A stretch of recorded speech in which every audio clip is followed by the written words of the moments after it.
నమస్కారం, నా పేరు రాధిక. Welcome to CJRTV. తాజా వార్తల విషయానికి వస్తే, టీడీపీ, జనసేన పార్టీలతో పొత్తులో భాగంగా ఆంధ్రప్రదేశ్లో బీజేపీకి కేటాయించిన 6 లోక్సభ స్థానాలకు అభ్యర్థులను ప్రకటించారు. ఈ జాబితాలో నరసాపురం వైఎస్సార్సీపీ ఎంపీ రఘురామకృష్ణంరాజుకు చోటు దక్కలేదు. నరసాపురం లోక్సభ స్థానంలో బీజేపీ రాష్ట్ర కార్యదర్శి భూపతిరాజు శ్రీనివాసవర్మకు టికెట్ కేటాయించారు. రాజకీయాలు క్రూరంగా ఉంటాయని తెలిసినప్పటికీ ఇప్పుడు ప్రత్యక్ష అనుభవంలోకి వచ్చిందని రఘురామరాజు వ్యాఖ్యానించారు. నరసాపురం టికెట్ రానందుకు తన అభిమానులు మనస్తాపం చెందవద్దని, తాను ఎన్నికల బరిలో ఉన్నా లేకపోయినా ఎన్డీఏ విజయం సాధిస్తుందన్నారు. చంద్రబాబు అధికారంలోకి వస్తారని ఆశాభావం వ్యక్తం చేశారు. తాను రాజకీయాల్లోనే ఉంటానని, జగన్కు తగిన గుణపాఠం చెబుతానన్నారు. నరసాపురం పోటీకి తనకు అవకాశం రాకుండా సీఎం జగన్ అడ్డుపడ్డారని చెప్పారు. టిక్కెట్ రాకపోవడంతో ఆయన అభిమానులు తీవ్ర నిరాశతో ఉన్నారు. మొదటి నుంచి సీఎం జగన్ అవినీతిపైన, ప్రజా వ్యతిరేక కార్యక్రమాలపైన దండెత్తిన ఆయనకు అటు బీజేపీ, ఇతర పార్టీలుగాని అవకాశం లేకుండా చేయడం దారుణమని అంటున్నారు. సార్వత్రిక ఎన్నికల్లో ఖచ్చితంగా ప్రజాక్షేత్రంలో ఉంటానని నరసాపురం ఎంపీ రఘురామకృష్ణరాజు తెలిపారు.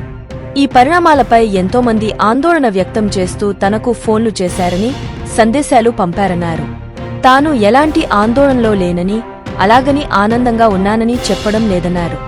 జగన్మోహన్ రెడ్డి షాక్ ఇవ్వబోతున్నారని, రఘురామకృష్ణరాజుకు బీజేపీ నుంచి టికెట్ రానివ్వరని ముందే కొందరు చెప్పారన్నారు. జగన్ తనను డిస్క్వాలిఫై చేయాలని చూశారని, జైల్లో చంపే ప్రయత్నం చేశారన్నారు.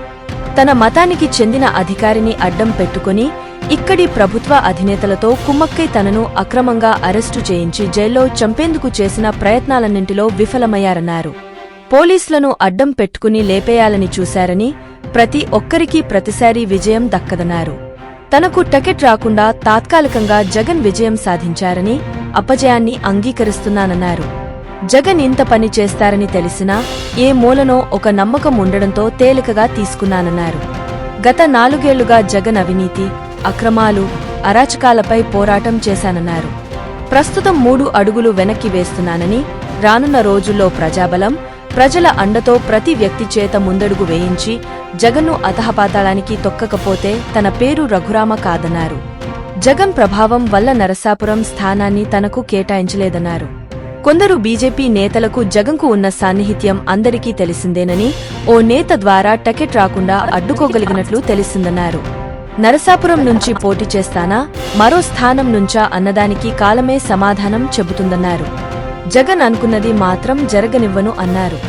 రానున్న ఎన్నికల్లో ఖచ్చితంగా కూటమి విజయం సాధిస్తుందని, జగన్ చీప్ ట్రిక్స్ పనిచేయవన్నారు. పదవే అనుభవించాలని కోరిక ఉంటే జగన్కు తలొగ్గితే 4 ఏళ్లపాటు ఢిల్లీలో ఉంటూ అజ్ఞాతవాసం గడపాల్సిన అవసరం ఉండేది కాదన్నారు.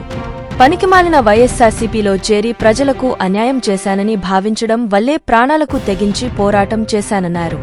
అమరావతి రైతులకు చేసిన అన్యాయం, సొంత బాబాయిని హత్య చేయించిన వైనం, కోడికత్తి దాడి లాంటి ఆగడాలు చూసిన తర్వాత అంతరాత్మ అంగీకరించక జగన్పై తిరుగుబాటు చేశానన్నారు. మంచి ఆశయాలు ఉన్న టీడీపీ అధినేత చంద్రబాబుతో కలిసి నడవాలనే ఉద్దేశంతో ఎంతోమంది ఆదరాభిమానాలను కురిపిస్తున్నా టీడీపీ ఉండగా మరో పార్టీ ఎందుకని ఆలోచించానన్నారు. అదే దృక్పథంతో కొనసాగుతున్నానని, గత్యంతరం లేని పరిస్థితుల్లో పార్టీలు కొన్ని నిర్ణయాలు తీసుకొని ఉండవచ్చున్నారు.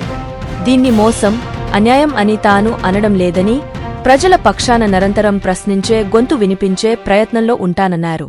పార్టీలు అన్యాయం చేసినా ప్రజలు అన్యాయం చేయరనే నమ్మకంతో ఉన్నానని, కూటమి విజయం సాధించి చంద్రబాబు సీఎంగా ప్రమాణ స్వీకారం చేశాక సమస్యలు ఉండవన్నారు. పక్క పార్టీలోనూ నిర్ణయాలను ప్రభావితం చేస్తున్న ప్రస్తుత పాలకపక్షాన్ని సమూలంగా నిర్మూలించడానికి ప్రజలతో కలిసి పోరాటం చేస్తానన్నారు.